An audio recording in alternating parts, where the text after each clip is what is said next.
favor, don Luis, indique su nombre completo y su RUT.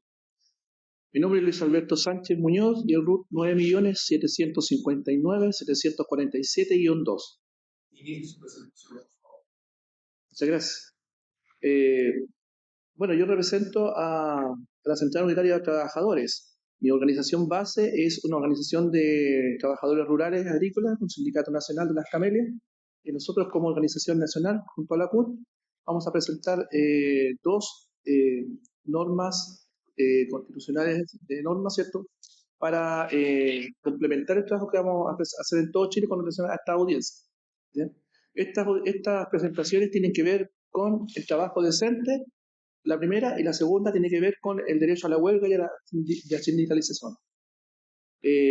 Nuestra primera, y estas modificaciones van a ser reemplazar, modificar y sumar indicaciones al artículo 16, número 25 y 26 del anteproyecto constitucional propuesto por el Comité de Expertos.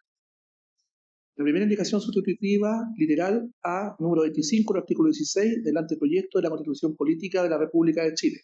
Dice el anteproyecto: el derecho al trabajo decente comprende el acceso a condiciones laborales equitativas, la seguridad y la salud en el trabajo, así como la remuneración justa, al descanso y la desconexión digital. Con pleno respeto a los derechos fundamentales del trabajador, en cuanto tal, la ley establecerá las condiciones para el ejercicio de este derecho. Nuestra propuesta: todas las personas tienen derecho al trabajo decente. Los poderes del Estado contarán con amplias facultades para promover, regular y cautelar la dignidad en las condiciones del empleo. La educación y la capacitación continua serán parte integral de la vida laboral. El legislador deberá regular mecanismos para romper las barreras de la desigualdad social, cultural, étnica, de género o de cualquier otra, y contará con amplias facultades para promover la inclusión de los grupos desfavorecidos en todos los niveles de la vida y el trabajo. El derecho al trabajo decente garantiza que todo trabajador y trabajadora pueda ejercer su oficio o profesión libremente elegido en condiciones de integridad, seguridad, higiene, salud y bienestar ocupacional, sin discriminación por motivo de sexo, raza, nacionalidad, religiosidad, políticas, gremiales, de edad o cualquier otro, y con derecho a gozar de un salario decente de cualquier y de carácter retributivo que considere su aporte al desarrollo del país. El derecho al trabajo decente garantiza el reconocimiento y protección del trabajo doméstico, de cuidado no remunerados. La ley fijará los mecanismos para su contribución económica en el ámbito del derecho a la seguridad social. El derecho al trabajo decente reconoce y protege el derecho al descanso, a la vida de las personas y familiar, el otorgamiento a vacaciones remuneradas y la disminución progresiva de la jornada laboral y el reparto de las horas de trabajo. Es obligación del Estado implementar políticas tendientes a lograr un pleno empleo elaboradas conjuntamente con la estrategia de desarrollo económico sostenible y sustentable.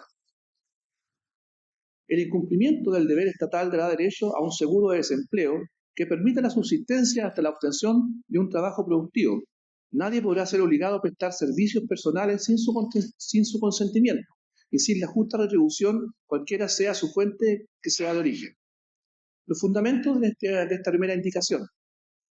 Esta redacción instala el concepto del derecho al trabajo decente en la Constitución y fija como estándar la correlación de dignidad en las condiciones del empleo. De esta manera se supera la definición establecida en clave neoliberal de la Constitución del 80, que solo regulaba la libertad al trabajo en el artículo 19, número 16.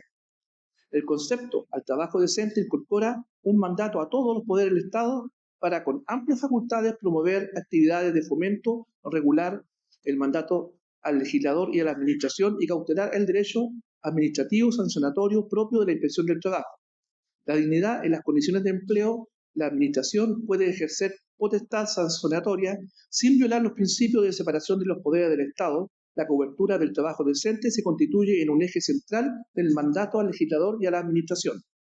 3. Se establece el derecho a la educación y la capacitación continua vinculado al trabajo.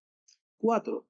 Se entrega una potestad amplia al legislador para construir en la ley mecanismos de integración de grupos desfavorecidos que los incorporen en todos los niveles del trabajo social. Esta es habilitación que permite imponer cuotas de grupos desfavorecidos en el sector público y privado sin violar el principio de igualdad legal propio de la tradición constitución liberal. 5. Y se establecen algunos mandatos específicos al legislador y al Estado para desarrollar las políticas de empleo y la regularización legal de las condiciones del trabajo. 6. Se regula finalmente el reconocimiento, la valoración del trabajo doméstico y de cuidados no remunerados, mandatando al legislador para que se incorpore retributivamente en los sistemas de seguridad social. La segunda indicación estamos planteando aditiva, letra D, al número 25 del artículo 16 del anteproyecto de Constitución Política de la República de Chile. La indicación nuestra dice: todo trabajador y trabajadora tendrá derecho a un salario mínimo decente, de fijación periódica por jornada normal, que le procure bienestar y existencia digna, y que permita cubrir las necesidades materiales, sociales, intelectuales, culturales, sanitarias, esparcimiento, descanso y previsión de él o ella y de su familia, tendiente al mejoramiento continuo y progresivo. La fijación del salario mínimo será efectuada anualmente por ley previa consulta a una comisión tripartita compuesta por representantes de las y los trabajadores, los y las empleadores y el gobierno para su fijación en monto, y deberá tenerse en cuenta la naturaleza y los fines otorgados al salario mínimo decente. Regirá para su determinación el principio de la no regresividad. La ley garantizará el principio de la igualdad de remuneración entre hombres y mujeres por un trabajo de igual valor, y el principio de transparencia retributiva. Su infracción será reclamable ante el órgano de la Administración encargado de supervigilar el cumplimiento de la ley laboral. Las personas trabajadoras tienen derecho a participar de las utilidades empresariales, y la ley desarrollará esta participación especialmente a través de las negociaciones colectivas con los sindicatos. Las empresas tendrán la obligación de implementar planes de equidad e igualdad salarial y de condiciones de trabajo, especialmente en la intervención de las organizaciones sindicales de trabajadores y trabajadoras. Será además un contenido obligatorio de las negociaciones colectivas. La legislación protegerá la intangibilidad e inembargabilidad de las remuneraciones y el carácter prioritario o preferente de los salarios frente a otras obligaciones del empleador. Los fundamentos de esta segunda indicación. En la redacción establece un salario mínimo decente en una fórmula similar a la definición de la Constitución de Costa Rica. Sus elementos son la fijación periódica, pero la jornada normal con un estándar de bienestar o existencia digna que le corresponde fijar al legislador, dependiendo si la opción es un sistema presidencial o parlamentario, y queda abierta la posibilidad de quien tendrá la iniciativa legal para ejercer esta facultad. 2. En términos del proceso para su fijación, se establece que se hará una vez al año, previo diálogo tripartito según el estándar definido por la OIT en el convenio 131. Desde la perspectiva de la entidad del ajuste, se fija como piso mínimo la inflación, lo que genera un debate que se planee en la negociación y sean los puntos que se van por sobre la inflación. Esta innovación implica indexar parcialmente el guarismo a la inflación, garantizando que el reajuste del sueldo mínimo no podrá quedar en ningún caso bajo la línea de la inflación. 3. Se establece el principio de igualdad del trabajo e igual pago, regulando una acción de reclamación cuando este criterio ordenador de los salarios sufra una infracción. Una de las mayores desigualdades que sufre en el ámbito laboral ocurre en el empleo entre mujeres que ejecutan las labores similares a sus compañeros hombres y reciben remuneración inferior.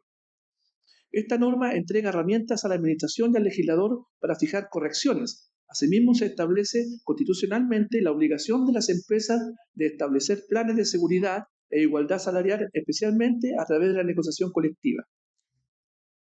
4.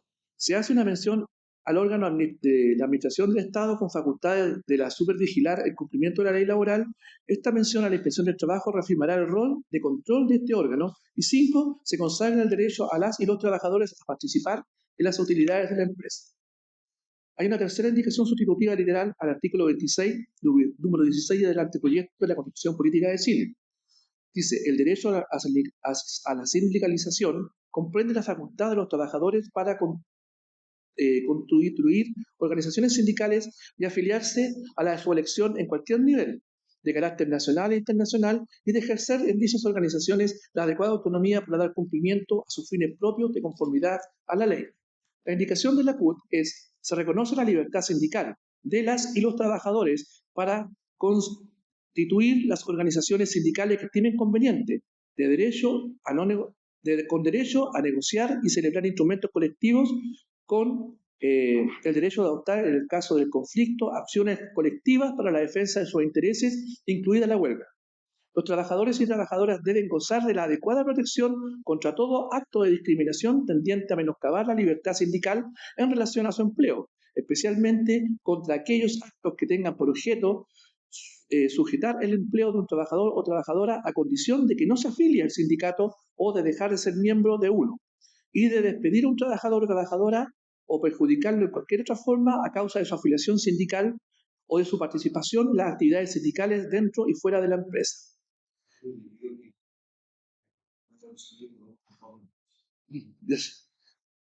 Bueno, hemos avanzado a todo lo que fue la primera parte del trabajo decente y ahora estamos avanzando en lo que tiene que ver con el tema, ¿cierto?, de la sindicalización y el derecho a huelga. El anteproyecto, el derecho a la sindicalización, comprende una facultad de los trabajadores para constituir organizaciones sindicales y afiliarse a su elección, en cualquier nivel de carácter nacional e internacional, y de ejercer dicha organización adecuada a la autonomía para dar cumplimiento a los fines propios y de conformidad a la ley. Nuestra indicación: los sindicatos o el sindicato, la trabajadora, se consideran lesionados en su derecho a la libertad sindical o de derecho a la acción sindical y podrán reclamar su tutela ante los tribunales competentes por un proceso preferente y sumario. La tutela a la actividad sindical implica la conservación de la estabilidad en el empleo de los trabajadores ante la conducta antisindical del empleador, asociación empresarial o la administradora pública, cualquier otra persona o entidad, corporación pública o privada. Lógicamente, como el tiempo ya es bastante escaso, vamos a avanzar con las otras indicaciones. En el anteproyecto, en el numeral 90, literal B, número 26, artículo 16, dice: nadie puede ser obligado a afiliarse o desafiliarse a una organización sindical. Los trabajadores gozarán de una adecuada protección en contra de los actos de discriminación antisindical en relación con su empleo. La indicación de la CUT dice: los trabajadores y las trabajadoras del sector público y privado, sin ninguna distinción y sin autorización previa, tienen el derecho de constituir las organizaciones sindicales que estimen conveniente para la protección y promoción de sus intereses, pudiendo afiliarse y desafiliarse en estas en una sola condición de observar su estatuto.